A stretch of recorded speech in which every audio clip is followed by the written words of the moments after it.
Mod की बात करते हैं। मॉड जो है ये फ्रीक्वेंसी बेस्ड एवरेजेस होती हैं, ठीक है जी, कि किसी एक डाटा के अंदर ऑब्जर्वेशंस में कौन सी ऑब्जर्वेशन है जो बहुत ज्यादा रिपीट हो रही है, ठीक है। तो इसलिए हम इसको जो है ना वो मॉड कहते हैं। मॉड जो है ये शॉर्ट है मॉडल का। तो हम कह सकते हैं कि जो चीज बहुत ज्यादा दफा रिपीट हो रही है वो मॉडल कहलाएगी, मॉड कहलाएगी, ठीक है जी, मोस्ट फ्रीक्वेंटली अकरिंग वैल्यू।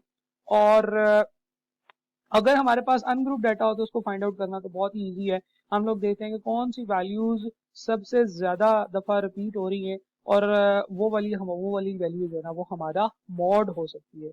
अच्छा जी, और अगर आपके पास अनग्रुप डाटा हो तो अनग्रुप डाटा के अंदर आप लोग क्या करते हैं कि आपने फिर इसके भी दो स्टेप्स करने होते हैं। तो स्टेप नंबर 1A, सबसे पहले हम लोगों ने जो है ना वो मॉडल क्लास फाइंड करनी होती है। मॉडल क्लास ऐसी क्लास होती है जिसकी फ्रीक्वेंसी सबसे ज्यादा होती है, ठीक है जी। तो मॉड के केस में आपको जो रिक्वायर्ड क्लास रिक्वायर्ड होती है वो क्लास होती है जिसकी हाईएस्ट फ्रीक्वेंसी है, और वो आप देख लेंगे फ्रीक्वेंसी के अंदर। और अगर हम लोग इससे पीछे वाले की बात करें तो जो जब हम पोजिशनल एवरेजेस फाइंड आउट करते थे तो हम उस क्लास को अज्यूम करते थे जिस क्लास की लेस देन कम्युलेटिव फ्रीक्वेंसी के अंदर वो हमारी जो पोजीशन है वो फॉल कर रही होती थी, ठीक है जी। तो हम लोग यहाँ पे ये बात कर रहे थे कि ungroup data sorry group data के अंदर स्टेप नंबर 1 इज कि आप मॉडल क्लास जो है ना वो फाइंड आउट करते हैं। और स्टेप 2 में हम लोग जो है ना ये फॉर्मूला लगाते हैं which is L plus F M minus F one plus F M minus F two into H. तो एल जो होता है वो lower class boundary of the modal class होती है, F M is the frequency of modal class, F one frequency above than modal class से ऊपर वाली जो क्लास होती है उसकी फ्रीक्वेंसी, और एफ टू जो है उससे नीचे वाली क्लास की फ्रीक्वेंसी इंटू एच। ये एच होता है वो height of the modal class, ठीक है जी। अच्छा, अब यहाँ पे कुछ चीजें होती हैं। एक होता है जी यूनी मॉडल डाटा, ऐसा डाटा जिसमें सिर्फ एक सिंगल मॉडल होता है, सिंगल मॉड होता है, ठीक है। आपके पास अक्सर ऐसा डाटा होता है कि जी जिसमें जो है ना वो सिंगल मॉड आ रहा होता है डाटा जी। अच्छा, हम बात कर रहे थे कि ये चीज़ देखना ज़रूरी है कि मॉडल जो है ना किसी भी जो डाटा होता है उसमें नॉर्मली एक मॉडल होता है जिसे हम यूनी मॉडल डाटा कहते हैं, सिंगल मॉड होता है, ठीक है जी।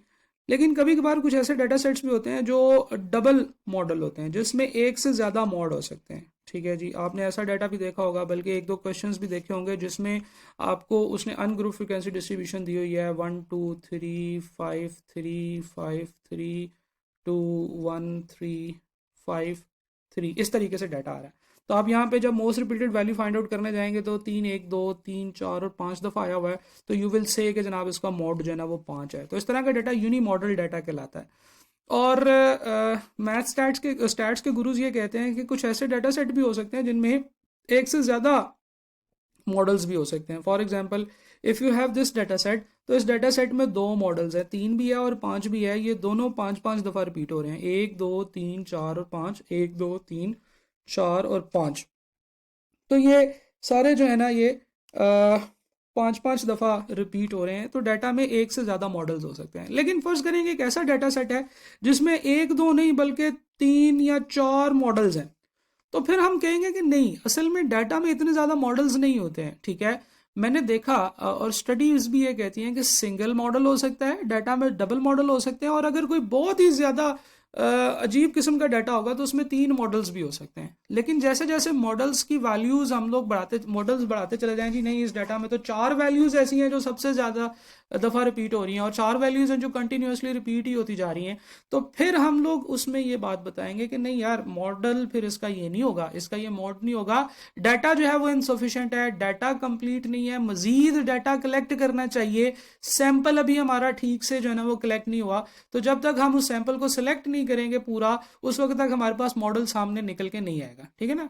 हम लोग फर्ज करेंगे मॉडल फाइंड आउट करना चाह रहे हैं और हमारे पास जो ऑब्जर्वेशन है उस हिसाब से उसमें 5 मॉडल्स निकल रहे हैं, 5 मॉड्स आ रहे हैं, 5 वैल्यूज ऐसी हैं जो बहुत ज़्यादा दफ़ा रिपीट हो रही हैं और इक्वल टाइम्स रिपीट हो रही हैं।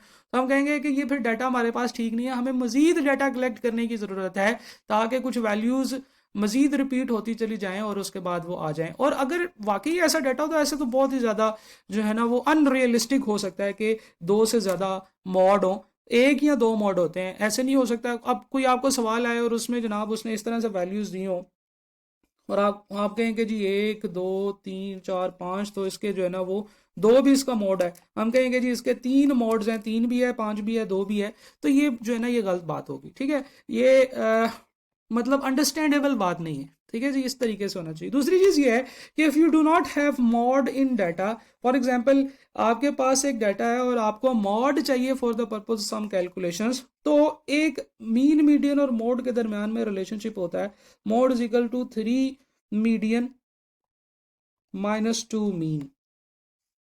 ठीक है जी, mode is equal to 3 median minus 2 mean. इसका मतलब ये है कि if you want to find out the mode, आपने मॉड फाइंड आउट करना है, तो फिर आप 3 मीडियन माइनस 2 मीन कर दें। अच्छा, अब आपके पास ये डाटा सेट है और आपने मॉड निकाला ये, और आपको डाटा जो है ना वो उसमें से आप एक मोड को समझ लें कि मोड को ढूंढने का भी एक तरीका हो सकता है, to find out the mod.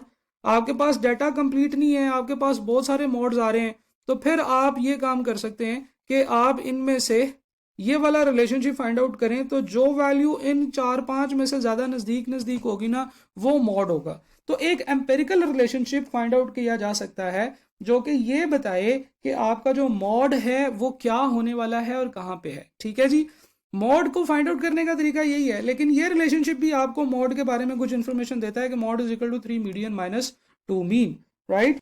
अगली चीज ये है कि मीन मीडियन और मॉड के अंदर जो रिलेशनशिप होता है वो क्या होता है, क्या मीन बड़ा होता है, या मीडियन बड़ा होता है, या मॉड बड़ा होता है?